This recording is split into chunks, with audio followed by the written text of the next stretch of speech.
Mars 2016, la fusée Proton décolle de Baïkonour. C'est le lancement de la mission ExoMars montée par l'Agence spatiale européenne en partenariat avec la Russie. À son bord, une sonde qui doit dresser un inventaire des gaz présents dans l'atmosphère martienne et un module qui doit notamment nous apprendre à atterrir sur Mars. 7 mois plus tard, la sonde se met en orbite comme prévu, mais le module manque son atterrissage. C'est un demi-succès. Mais ExoMars se poursuit et produit ses premiers résultats. La caméra installée sur la sonde envoie des images surprenantes de précision de la surface de la planète rouge.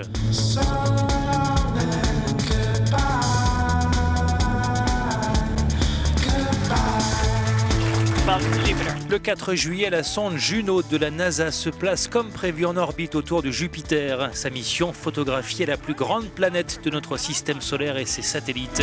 Ces données doivent fournir une photographie complète de la planète et permettre d'observer notamment pour la première fois les pôles nord et sud de Jupiter.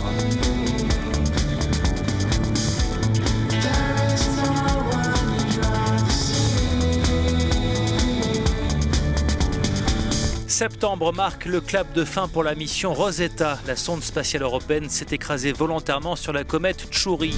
Après un très long voyage, la sonde s'était placée en orbite autour de la comète, puis avait envoyé un petit atterrisseur pour analyser la composition de son sol et de sa structure. Objectif, tenter de percer les mystères de la formation du système solaire.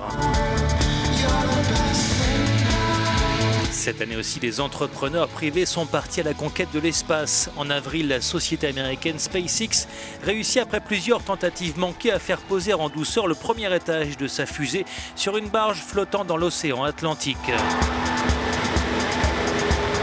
De son côté, la compagnie Blue Origin teste au Texas son lanceur réutilisable et sa capsule pressurisée capable de transporter 6 personnes. Après un vol d'essai, ils parviennent à se poser séparément, sans encombre.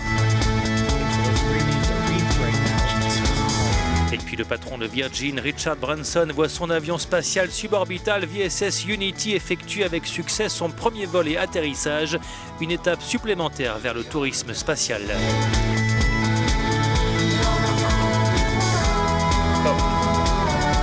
En novembre, l'Europe met en service partiellement son système de navigation par satellite Galileo, 17 ans après le lancement du projet.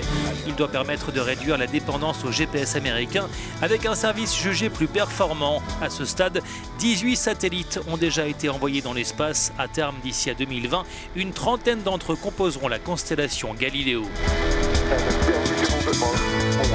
À 400 km environ au-dessus de nos têtes, la Station spatiale internationale a connu une année riche en émotions. L'astronaute britannique Tim Peake est redescendu sur Terre et a été remplacé par l'astronaute français Thomas Pesquet pour un séjour de 6 mois. Cet ancien pilote de ligne de 38 ans est le 10e français à s'envoler dans l'espace.